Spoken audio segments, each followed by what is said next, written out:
우리가 세상을 살면서 가장 힘든 순간, 힘든 때는 아마도 혼자가 돼서 내 편 하나 없이 혼자가 돼서 외로움을 느낄 때가 아닐까 생각합니다. 혼자가 돼서 내 편 하나 없이 세상을 살다 보면 참 힘듭니다. 이렇게 사는 것이 왜 이렇게 힘들까? 괴로울까? 고통스러울까? 라는 생각들을 아마 하실 것입니다. 자, 그런데 오늘 본문 말씀을 보게 되면 오늘 본문을 노래한 시편 기자 다윗은 그러한 문제 전혀 나에게는 상관없다, 나는 자유하다라고 말을 하고 있어요. 그 이유가 뭘까요? 오늘 본문 6절을 함께 보겠습니다. 여호와는 내 편이시라, 내가 두려워하지 아니하리니 사람이 내게 어찌할까? 여호와 하나님이 내 편이시기 때문에 내 주변에 내 편 없어도 나는 상관없다. 전지전능하신, 모든 것을 아시고 모든 것을 하실 수 있는 하나님이 내 편이신데, 설령 내 주변에 사람이 없다 할지라도, 내 편이 하나 없다 할지라도 나는 상관없다. 나는 두려워하지 않는다. 두려움이 없다. 나는 외롭지 않다. 사랑하는 여러분, 그런데 이러한 다윗의 신앙 고백은 우리에게도 참 위로가 되고 우리에게도 소망이 됩니다. 왜냐하면 다윗의 하나님은 우리의 하나님이시고 다윗의 편이신 하나님은 우리의 편이시기 때문입니다. 할렐루야. 설령 하나님을 아는 지식이 전무하고 예수를 믿은 경험이 없다 할지라도, 오늘 처음 예배에 나왔다 할지라도 내가 예수를 그리스도로 믿겠습니다, 구세주로 믿겠습니다, 예수님께서 나의 생명의 주인, 나의 삶의 주인이 되시옵소서라며 예수 믿기를 결단하고 이 하나님의 자녀가 되는 그 순간 하나님은 여러분의 편이 되실 것입니다. 그래서 하나님의 나라 가는 그날까지 영원토록 저와 여러분과 함께 하시면서 여러분을 지키시고 보호하시고 도와주실 것입니다. 이것을 온전히 믿는 저와 여러분 되기를 간절히 주의 이름으로 축복합니다. 여호와 하나님은 내 편이시라, 내가 두려워하지 아니하니 사람들이 내게 어찌할까? 우리 이런 신앙의 고백이 우리의 입에서 차고 넘치기를 간절히 바라요. 자, 그렇다면 좀 더 구체적으로 좀 생각을 이제부터 해보겠습니다. 여호와 하나님은 내 편이 되시는데, 그리고 나와 함께 하시고 하나님의 나라 가는 그날까지 나를 지키시고 보호하시고 나를 도와주시는데 구체적으로 나를 어떻게 도와주실까요? 이제부터 따라하시겠습니다. 첫째로, 우리를 위해 보응하십니다. 내 편이신 하나님께서 나를 도와주시는 방법이 뭐다? 우리를 위해 보응하십니다. 나를 위해 보응하십니다. 오늘 보면 7절을 함께 읽겠습니다. 여호와께서 내 편이 되사 나를 돕는 자들 중에 계시니 그러므로 나를 미워하는 자들에게 보응하시는 것을 내가 보리로다. 아멘. 내 편이신 하나님께서 나를 돕는 방법, 나를 위해 보응하시는 것입니다. 자, 그렇다면 나를 위해 보응하신다라는 말의 의미는 무엇일까요? 먼저는 나의 억울함을 풀어주신다는 것입니다. 보응하다의 사전적인 정의, 사전에 나오는 정의는 일의 시시비비를 가려서, 옳고 그름을 가려서 억울함을 풀어주다라는 뜻입니다. 따라서 하나님이 나를 보응하신다라는 말씀은 나의 억울함을 풀어주신다라는 말씀입니다. 사랑하는 여러분, 우리가 세상을 살다 보면 억울할 때가 참 많습니다. 억울한 일을 당하면 마음이 상하기 마련입니다. 예를 들어 내가 하지도 않은 말, 내가 하지도 않은 행동이 사실처럼 막 소문이 돼서 돌고 돌고 돌아서 내 가슴에 비수와 같이 꽂히게 되면 얼마나 괴로운지 모릅니다. 누구를 믿어야 하고 누구를 의지해야 할지를 잘 분간할 수가 없어요. 사람이 무섭습니다. 사랑하는 여러분, 이런 경험들 많을 거예요. 참 누구를 믿어야 하고 누구를 의지해야 하고 누구와 함께 해야 하는지 사람이 무서울 때가 참 많으실 거예요. 그런데 내 편이신 하나님께서 그런 상황 속에서 나의 억울함을 풀어주신다고 하니, 나를 위해 보응하신다고 하니 이것이 얼마나 우리에게 큰 은혜이자 축복입니까? 예수를 믿음으로 말미암아 우리가 받게 된 특권입니다. 은혜입니다. 이런 것만 생각해봐도 예수를 믿는다는 것은 기가 막힌 축복입니다. 우리가 어디에서 나의 억울함을 우리가 신원하겠습니까?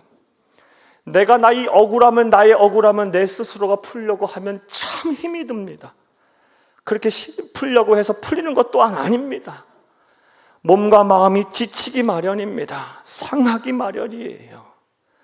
그런데 모든 것을 아시고 모든 것을 하실 수 있는 하나님께서 내 편이 되셔서 나의 억울함을 풀어주신다고 하니, 나를 위해 보응하신다고 하니, 이것이 얼마나 큰 은혜이자 축복입니까?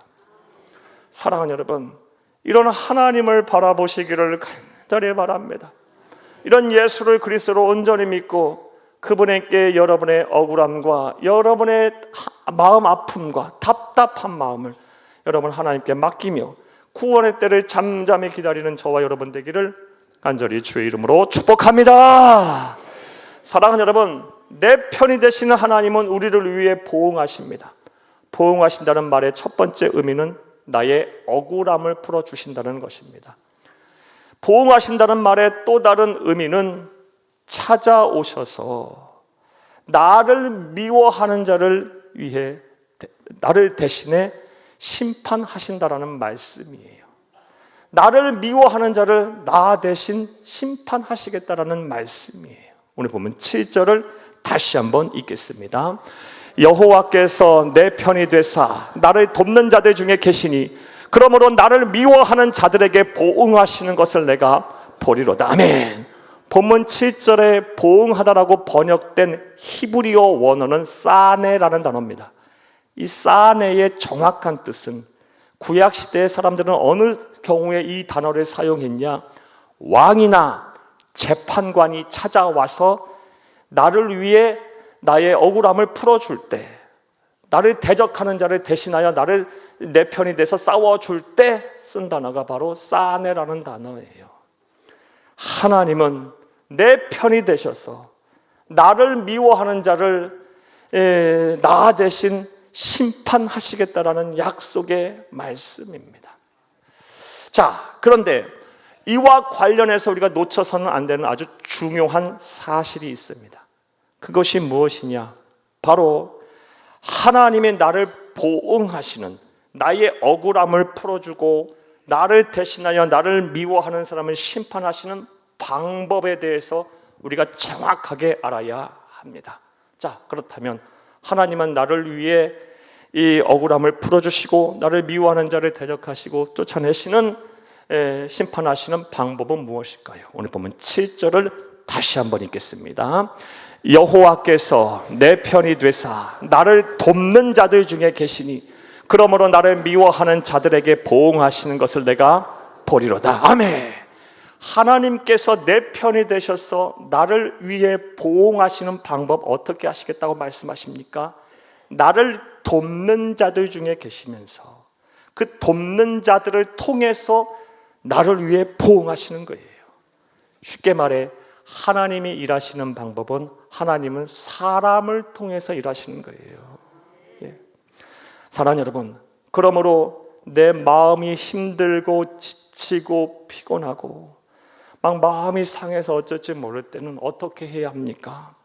사랑하는 여러분, 내 주변에 나를 도와줄 수 있는 사람을 보내달라고, 하나님 그 사람들을 통해서 나를 좀 편안케 해달라고, 나를 위해서 좀 일하시도록 하나님 앞에 간구하고 기도해야 합니다. 그리고 여러분 주변에 있는 사람들한테 잘해야 합니다. 그런데 대체로 많은 형제자매님들이 마음이 상하고 힘들고 어려우게 되게 되면 주변의 사람들을 소홀하게 대해요. 그리고 무엇보다 가족, 나아가서 여러분들을 위해서 기도하고 협력하고 도와줄 수 있는 교우들과의 관계를 단절하는 경우가 너무 많아요. 그 마음도 이해합니다. 사람이 싫으니까, 귀찮으니까, 피곤하니까. 하지만 이것은 회복으로 나아가는 올바른 성경적인 방법이 아닙니다. 사랑하는 여러분, 하나님은 우리를 돕는 자들 중에 계시면서 그 사람들을 통해서 우리를 위해 일하시는 분이십니다. 그러므로 여러분의 마음과 생각이 막 지치고 힘들 때는요, 먼저는 나를 돕는 자들을 보내달라고 기도하면서 여러분 주변에 있는 사람들과 함께 여러분의 문제를 잘 해결해 나가도록 교제의 끈을 놓지 않기를 간절히 주의 이름으로 부탁합니다. 두 번째로, 내 편이신 하나님께서 나를 어떻게 도와주실까요? 따라하시겠습니다. 둘째로, 우리의 피난처가 되십니다. 사랑하는 여러분, 우리가 예수를 그리스도 믿게 되면, 하나님의 자녀, 하나님의 백성이 되게 되면 놀라운 은혜가 일어나는데, 그 은혜 중에 하나가 바로 계속해서 말씀드리다시피 하나님이 내 편이 되신다는 것입니다. 하나님이 내 편이 되셔서 나를 위해 일하시는데 어떤 일을 하시냐? 나의 피난처가 되십니다. 사랑하는 여러분, 앞서 말씀드렸다시피 세상을 살다 보면 힘들고 괴로울 때가 많습니다. 마음이 상하고 지쳐서 어찌할 바를 몰라 할 때가 많습니다. 일하기도 싫고 막 사람 만나기도 싫고 막 사는 것 자체가 괴롭고 힘들 때가 종종 있습니다. 이러할 때 하나님의 백성들은 반드시 하나님께서 보응하시는 것을 우리는 믿어야 합니다. 그리고 기다려야 돼요. 자, 그런데 이 믿음을 갖고 기다리는 것이 참 쉽지가 않아요. 반드시 하나님은 일하실 텐데 그 기다리고 이 믿음을 가지고 참고 견디는 것이 참 쉽지가 않아요. 그리고 그러한 때 우리의 대적인 사탄 마귀는 또 가만히 놀고 있지 않아요. 무차별적으로 우리의 영혼을 막 상하게 만들어요. 우리의 관계를 사람과의 관계를 더 엉망으로 만들어요. 더 우리 영적인 침체에 빠지게 만들어요. 마음과 생각을 못 지키게 만들어요. 자, 그럴 때는 어떻게 해야 합니까? 일단 피해야 합니다.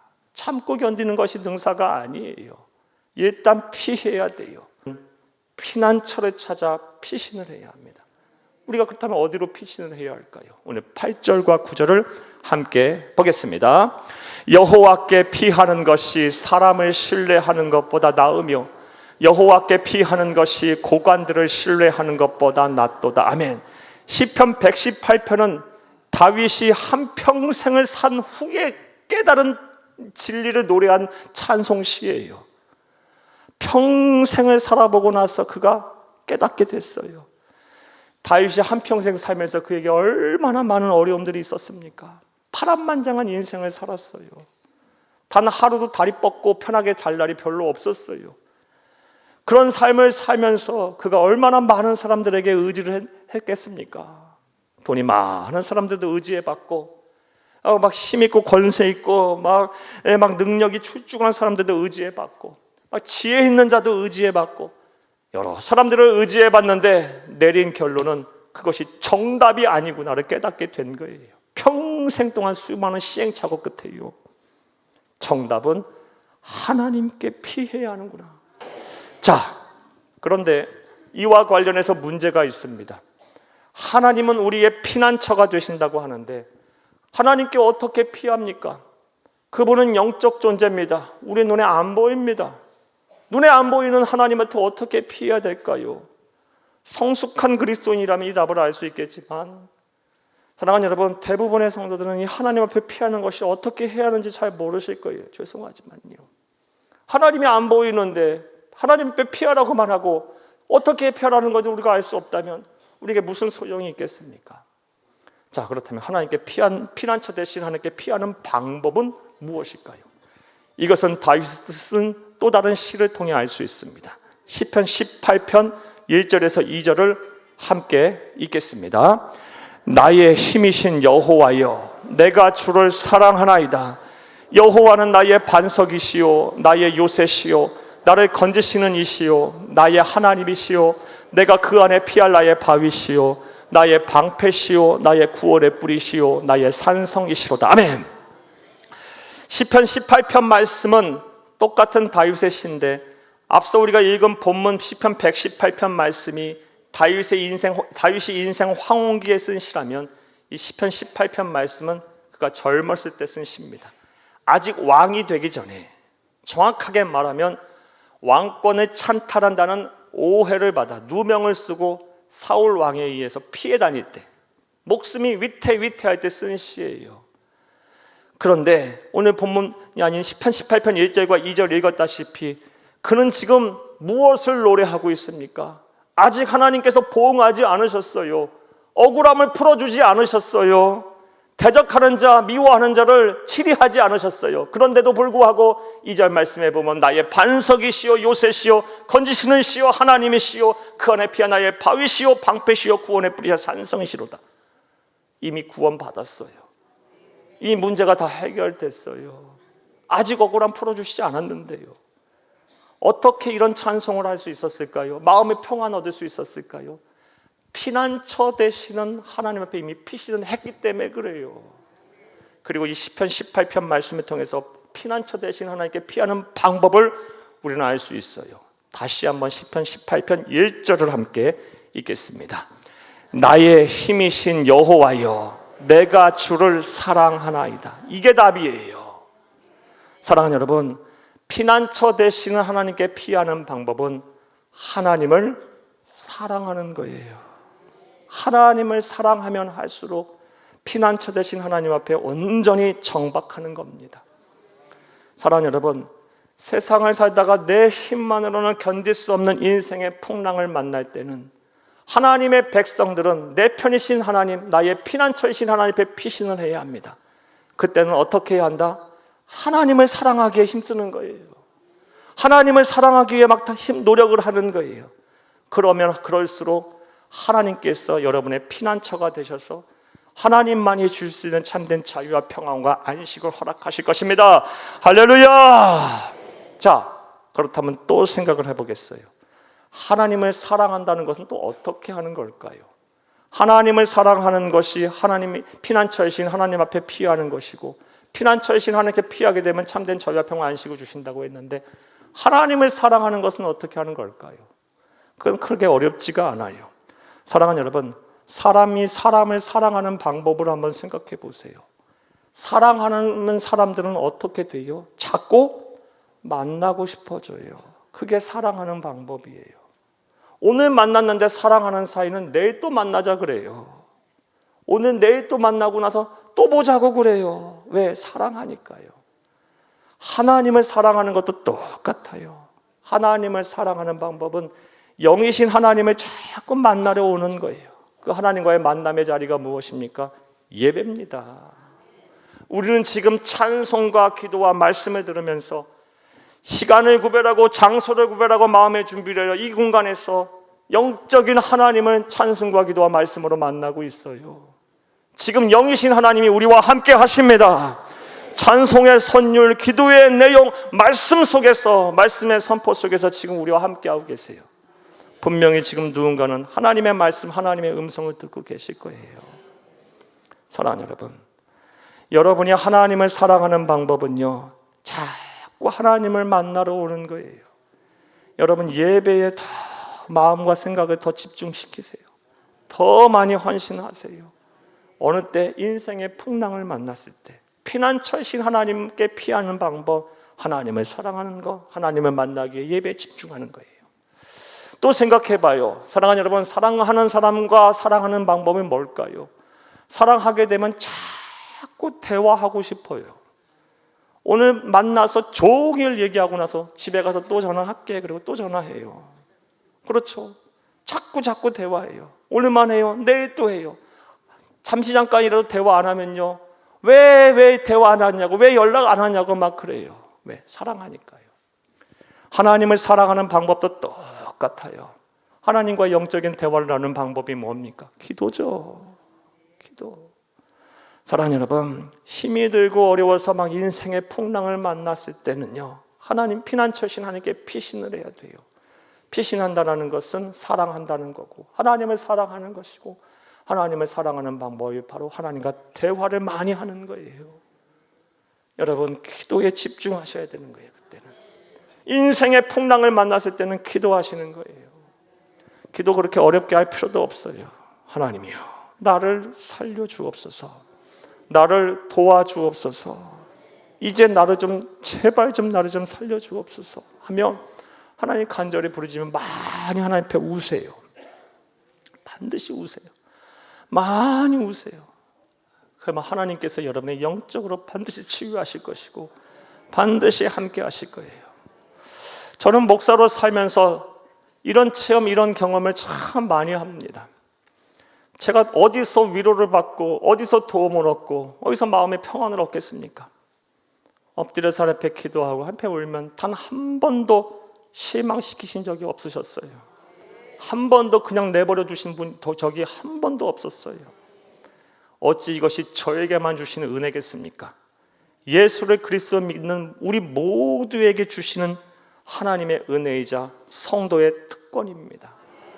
예수 반드시 믿어야 합니다. 예수를 반드시 믿어야 이 특권을 소유할 수 있는 거예요. 하나님과 대화를 나눌 수 있는 특권. 사랑하는 여러분, 하나님의 자녀가, 하나님의 백성이 내 편이신 하나님께 기도할 수 있는 특권이 부여되는 거예요. 피난처이신 예수에게 피신하려면 하나님을 사랑하는 것이고, 그 사랑하는 방법은 바로 하나님과 많은 대화를 하는 기도를 하는 거예요. 사랑하는 여러분, 또 생각을 해봐요. 사랑하는 사람들 사이에는 어떤 일들이 일어납니까? 사랑하는 대상에 대해서 막 모든 것이 알고 싶어져요. 사랑하는 사람이 뭘 좋아하고 어떤 생각을, 어떤 계획을 갖고 있고 어떤 꿈이 있는지 궁금해요. 그렇지 않아요? 여러분, 아들, 딸들 생각을 해봐요. 아들, 딸들이 장성했어요.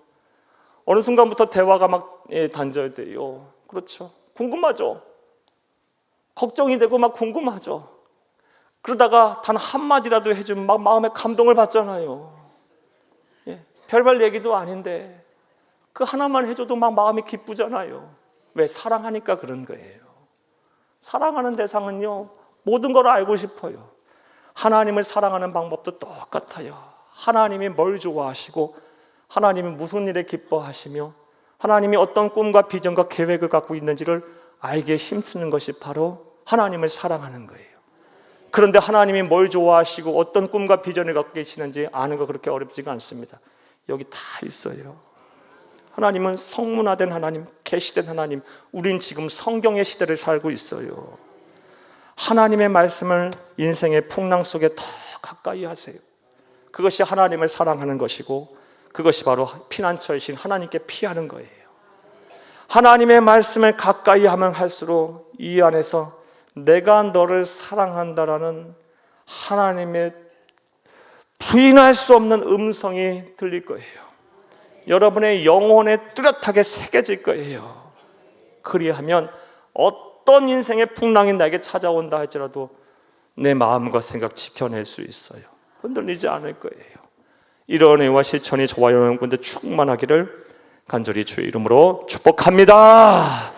말씀 맺겠습니다. 사랑하는 여러분, 예수를 믿게 되면 우리에게 놀라운 은혜와 축복이 막 쏟아집니다. 사랑하는 여러분, 뭐 한둘입니까? 그런데 오늘 아주 중요한 예수를 믿음으로 받게 되는 복에 대한 말씀 하나 드렸어요. 무엇입니까?